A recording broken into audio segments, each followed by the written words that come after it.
Os destaques da semana entre os julgamentos do plenário do Supremo Tribunal Federal, você confere aqui na TV Justiça, o Plenárias está começando.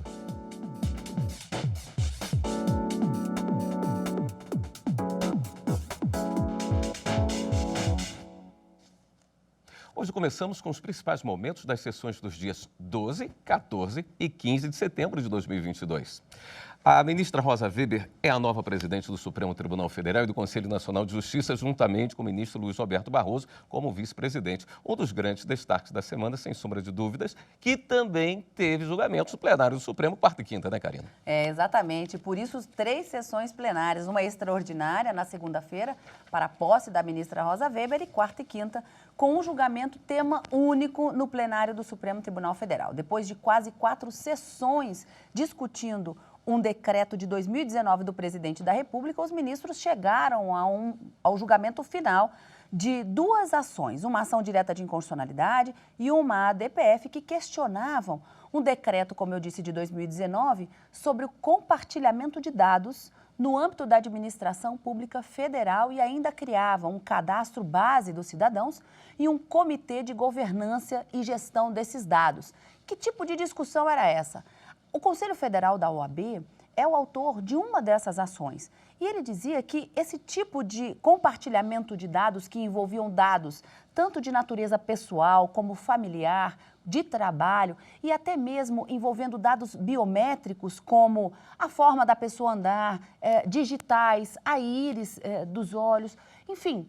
Esse tipo de compartilhamento poderia violar a intimidade e a privacidade das pessoas e que isso representaria, de uma certa forma, uma vigilância massiva e um controle inconstitucional feito pelo Estado. E aí buscava a declaração de inconstitucionalidade justamente desse decreto por violar diversos direitos fundamentais previstos na Constituição Federal. Os ministros concluíram, acompanhando a maioria o voto do relator, ministro Gilmar Mendes, que acabou mantendo a validade do decreto, mas estabeleceu no seu voto, e no que foi acompanhado pela maioria que se formou, algumas restrições, ou seja, ele deu interpretação conforme a Constituição para este decreto, para que ele seja aplicado à luz do que determina a Constituição. E sobre essas restrições que nós vamos falar hoje no Plenárias desta semana. Muito bem. E ainda nesta edição, a cobertura completa da sessão solene de posse da ministra Rosa Weber e Luiz Roberto Barroso, na presidência e vice-presidência da Corte. Vamos agora para as chamadas sessões jurisdicionais, ou seja, julgamentos do Plenário Supremo. Os ministros do STF retomaram na sessão de quarta-feira, dia 14, o julgamento de 2 ações que questionam o compartilhamento de dados e a criação do cadastro base do cidadão e do Comitê Central de Governança. A expectativa era da retomada do julgamento com voto do relator, ministro Gilmar Mendes. O decreto presidencial de 2019 institui o Cadastro Base do Cidadão e o Comitê Central de Governança de Dados. Ele permite o compartilhamento de informações como nome civil ou social, data de nascimento, filiação, naturalidade, nacionalidade, sexo, estado civil, grupo familiar, endereço e vínculos empregatícios. Também inclui características biológicas e comportamentais, como a palma da mão, as digitais dos dedos, a retina ou a íris dos olhos, o formato da face, a voz e a maneira de andar e atributos genéticos com características hereditárias. Além disso, contém dados como CPF, CNPJ, título de eleitor, PIS, entre outros. O Conselho Federal da OAB e o Partido Socialista Brasileiro questionam o decreto no Supremo Tribunal Federal. Sustentam que esse compartilhamento é uma espécie de vigilância massiva e de controle inconstitucional do Estado, em violação dos princípios da privacidade, da proteção de dados e da autodeterminação informativa. Ainda alegam que a interligação de informações, as lacunas e as falhas estruturais do decreto geram insegurança ao cidadão, que passa a temer potenciais riscos com o uso indevido dos dados e a não confiar nos mecanismos atuais de proteção de dados da administração pública. Nessa quarta-feira, o julgamento foi retomado com a continuação do voto do relator das ações, o ministro Gilmar Mendes, que trouxe uma perspectiva da evolução do conceito de privacidade na jurisprudência do Supremo. Gilmar Mendes ressaltou no voto como o tema é tratado em outros países. No Reino Unido, por exemplo, observa-se que as disposições da Lei Nacional de Proteção de Dados, Data Protection Act, são concretizadas em múltiplos níveis, com guias e documentos orientativos, como o Digital Economy Act, que determina que cada ministro expeça um código de conduta para o compartilhamento de informações no âmbito de suas atribuições, e o Data Ethics Framework, que traz orientações bastante pragmáticas para serem utilizadas no dia a dia dos servidores públicos. Assim, votou pela procedência parcial das ações, para dar interpretação conforme a Constituição.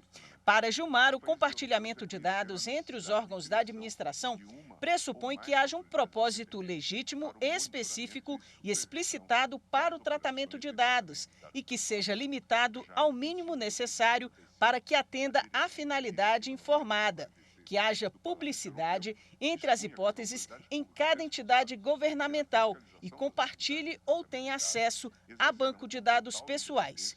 Quanto ao controle de acesso ao cadastro de base do cidadão, ele será limitado a órgãos que comprovarem real necessidade de acesso e assim estabelecer medida de segurança compatível com a LGPD, com a criação de sistema eletrônico de registro de acesso para efeito de responsabilização em caso de abusos. E, ao final, o ministro propõe que seja dado um prazo de 60 dias para reestruturar o Comitê de Governança. Eu voto no sentido de conhecer a ação direta e a arguição de descumprimento de preceito fundamental e, julgando parcialmente procedentes os pedidos, confiro interpretação conforme ao decreto 10.046, traduzido nos seguintes termos. O compartilhamento de dados pessoais entre órgãos e entidades da administração pressupõe a eleição de propósitos legítimos, específicos e explícitos para o tratamento de dados, artigo 6º, inciso 1º da Lei 13.709. Compatibilidade do tratamento com as finalidades informadas, artigo 6º, inciso 2. Limitação do compartilhamento ao mínimo necessário para o atendimento da finalidade informada, artigo 6º, inciso 3º, bem como cumprimento integral dos requisitos, garantias e procedimentos estabelecidos na Lei Geral de Proteção de Dados, no que for compatível com o setor público. Voto ainda no sentido de declarar com efeito pro futuro a inconstitucionalidade do artigo 22 do Decreto 10.046, preservando a atual estrutura do Comitê Central de Governança de Dados pelo prazo de 60 dias, a contar da data da publicação da ata de julgamento, a fim de garantir ao chefe do Poder Executivo prazo hábil para atribuir ao órgão um perfil independente, plural, aberto à participação efetiva de representantes de outras instituições democráticas e conferir aos seus integrantes garantias mínimas contra influências indevidas. Em seguida, o julgamento foi suspenso a pedido do ministro Alexandre de Moraes, que disse que apresentará seu voto na sessão dessa quinta-feira. E no dia seguinte, os ministros do STF formaram maioria para estabelecer os limites do decreto sobre o compartilhamento de dados pela administração pública federal. Vamos rever na reportagem de Marta Ferreira. Na retomada do julgamento, as ministras Carmen Lúcia e Rosa Weber e os ministros Luiz Roberto Barroso, Luiz Fux, Dias Toffoli, Ricardo Lewandowski e Alexandre de Moraes acompanharam o entendimento de Gilmar Mendes. Me parece que a solução dada pelo eminente ministro relator, uma solução extremamente inteligente, extremamente engenhosa, é para estabelecer limites e permitir que esse ato normativo editado se adeque aos limites constitucionais, ou seja, pelo voto do eminente ministro relator, pelo prazo de 60 dias, prazo de 60 dias ainda é constitucional, mas deve se adequar. E mais do que isso, o eminente ministro relator coloca exatamente aqui requisitos para que se compartilhe os dados. Estamos numa seara que a ausência de norma ou a ausência de segurança sobre qual norma prevalecerá pode ser mais perniciosa e, por isso mesmo, é que eu, a despeito de estar, como todos acham, de acordo quanto aos vícios que se contém neste decreto, prefiro que caminhemos no sentido de fazer com que ele seja aproveitado a partir das necessárias mudanças que precisam de ser nele introduzidos. E, neste sentido, eu acho que os filtros que foram postos, filtro para impedir o abuso, o desvio de finalidade, o abuso de poder, a partir do tratamento inadequado de dados ou de sua divulgação, ou mesmo o cuidado para a elaboração dos cadastros e depois da utilização, tudo isso foi devidamente desenhado e reafirmado pelo ministro Gilmar. O ministro Edson Fachin divergiu em parte do relator para julgar os pedidos procedentes, mas na modulação da decisão concorda com o relator em dar interpretação conforme. A solução que trago apenas diverge pontualmente de Sua Excelência o relator para declarar a inconstitucionalidade in totum na ação direta, o que implica em dar-lhe integral provimento. E também aqui, nada obstante isso, acompanho a modulação dos efeitos da decisão, a fim de que ela tenha eficácia após o decurso de 60 dias contados da data do julgamento da ação direta. Os ministros André Mendonça e Nunes Marques divergiram em parte do relator. Para eles, a decisão sobre o comitê deve ser aplicada apenas a partir do dia 31 de dezembro. Por maioria, o plenário acompanhou o relator pela possibilidade de compartilhamento, desde que observados os parâmetros definidos na decisão. Karina, mas além do prazo, eles também divergiram em outro ponto, não foi? Exatamente. O ministro André Mendonça e o ministro Nunes Marques não concordavam com o voto do relator com relação àquele prazo de 60 dias para a reestruturação do comitê e davam o prazo até 31 de dezembro. Mas na outra ação, na arguição de descumprimento de preceito fundamental, já que era um julgamento conjunto, os ministros entenderam que essa ação não seria cabível. Então, eles julgavam, de verdade, eles disseram que houve a perda do objeto dessa ação, já que esse assunto sobre compartilhamento de dados já teria sido objeto de discussão em uma outra ação direta de inconstitucionalidade aqui no Supremo. E que reanalisar o pedido feito na ADPF seria dar a esse tipo de ação um caráter de uma ação rescisória, para rever aquela decisão, o que não seria possível. Mas, como a gente viu, eles acabaram vencidos. Prevaleceu o voto do relator, ministro Gilmar Mendes, para validar o decreto que estava sendo questionado, impondo restrições e limites, determinando essa reestruturação do comitê. Vencidos nesses dois pontos, apenas o ministro Nunes Marques e o ministro André Mendonça. Muito bem. Nós vamos para um rápido intervalo. Continue com a gente. Voltamos já.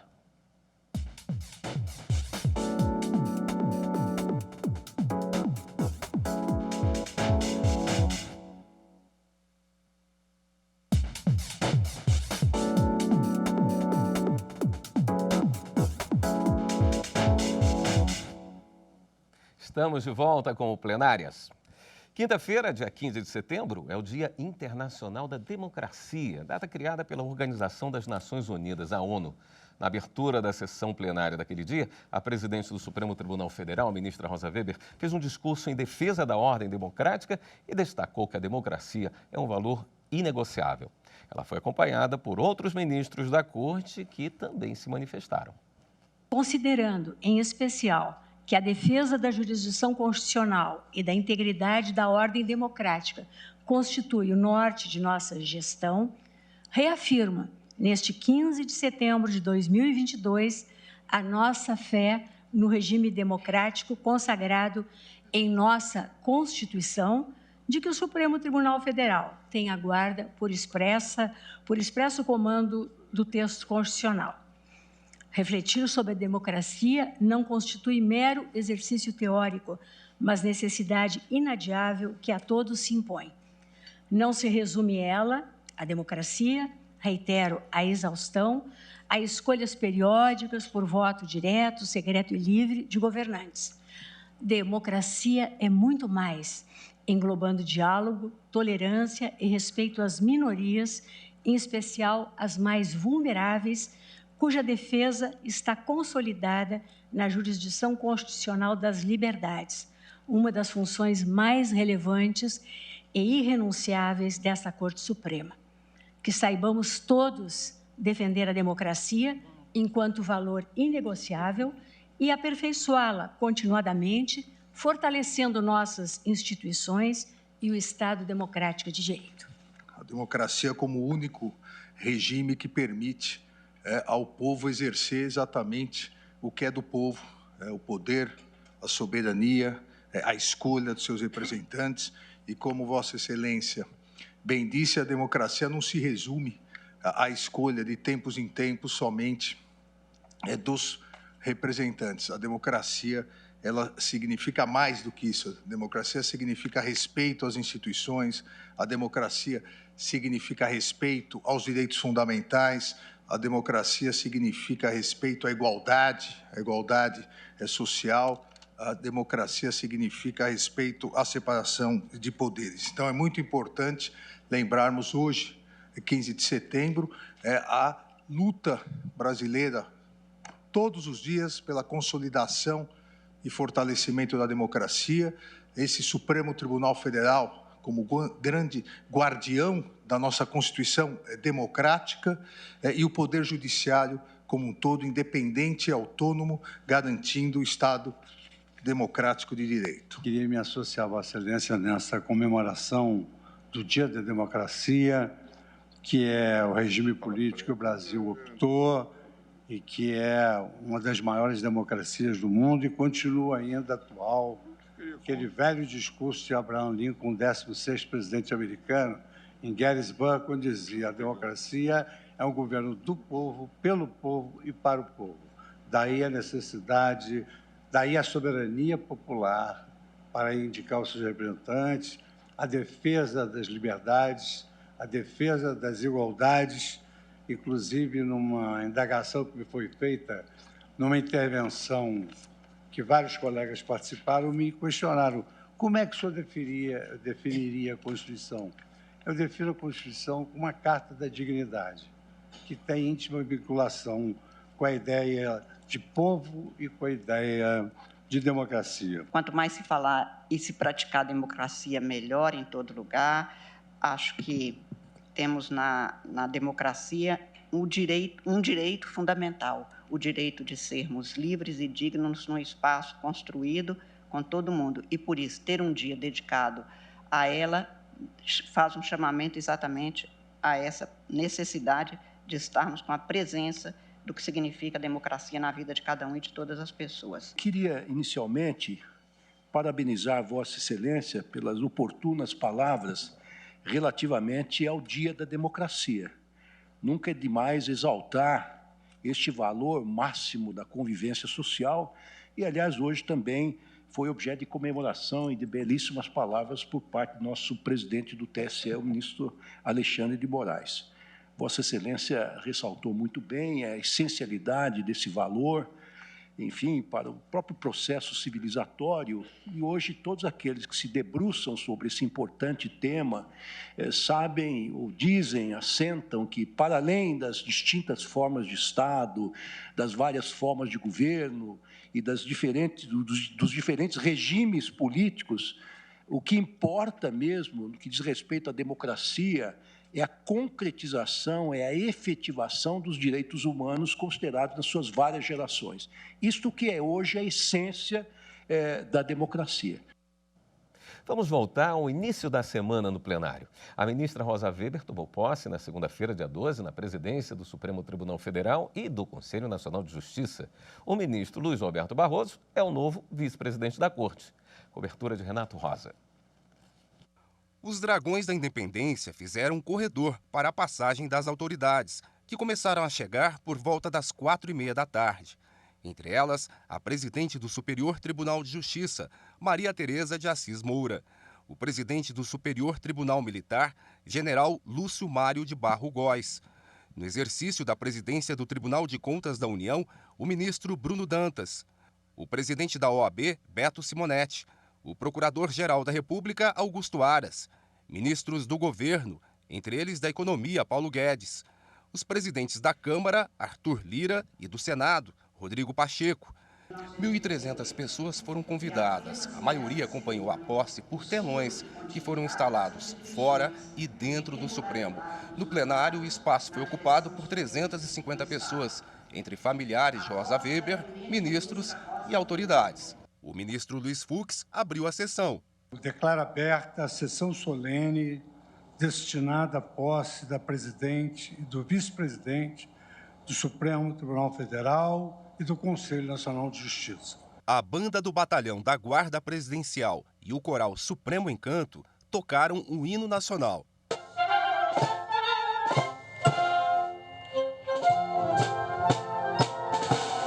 Em seguida, a ministra Rosa Weber leu o termo de compromisso para o cargo de presidente do STF e do Conselho Nacional de Justiça.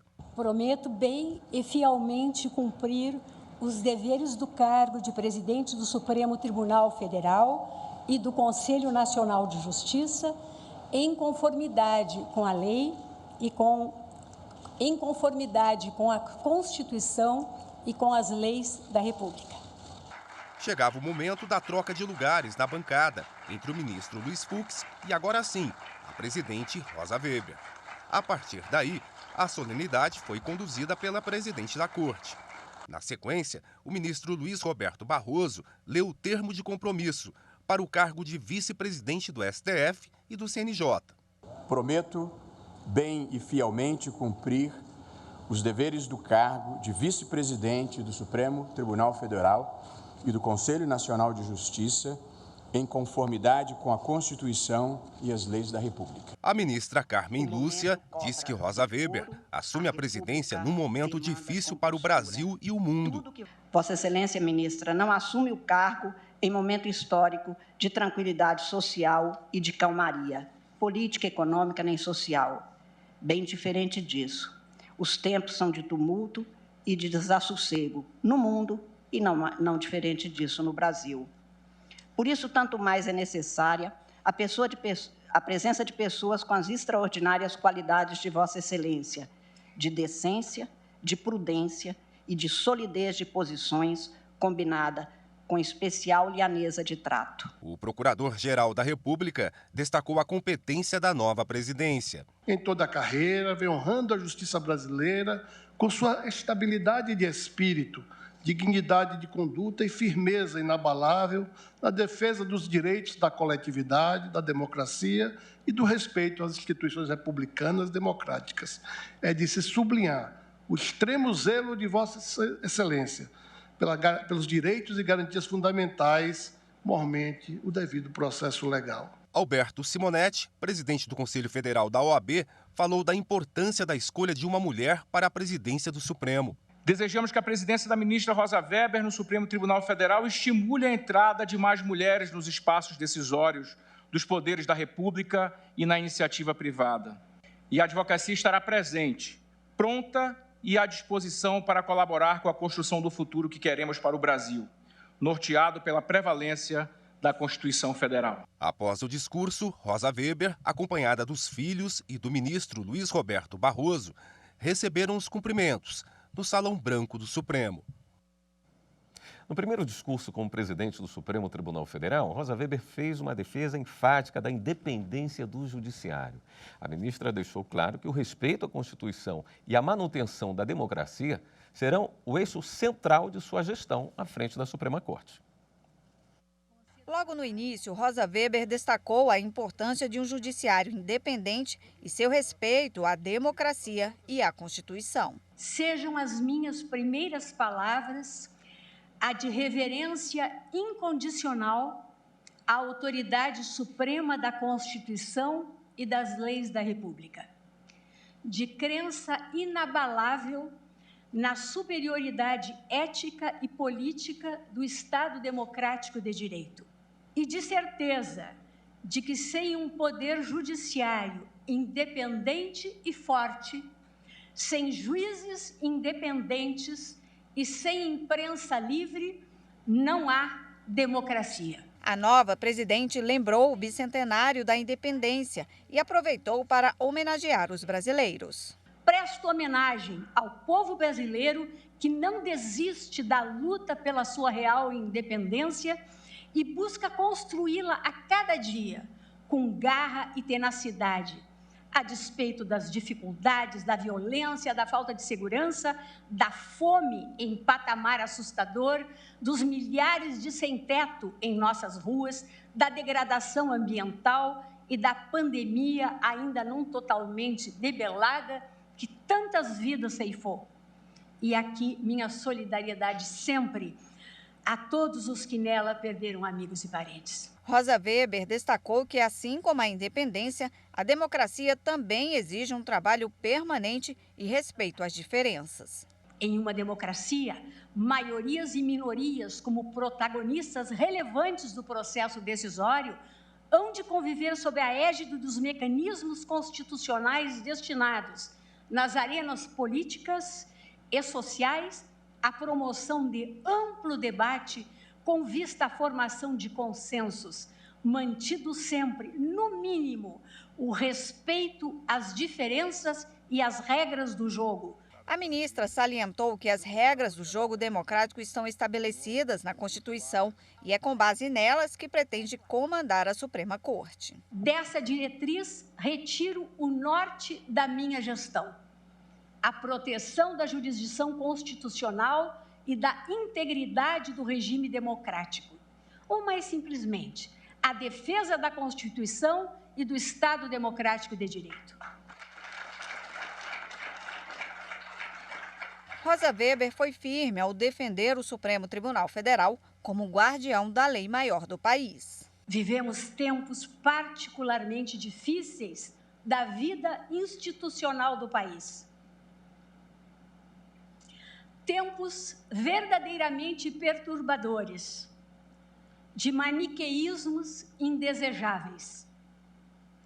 O Supremo Tribunal Federal não pode desconhecer esta realidade, até porque tem sido alvo de ataques injustos e reiterados, inclusive sob a pecha de um mal compreendido ativismo judicial, por parte de quem, a mais das vezes, desconhece o texto constitucional. A ministra citou Rui Barbosa para lembrar que cabe ao STF a última palavra quando se trata de interpretar a Constituição. Rui Barbosa observava: o Supremo Tribunal Federal, não sendo infalível, pode errar.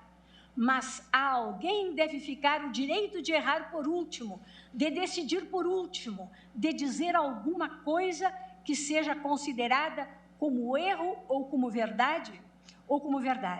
Isso é humano. Fecho aspas.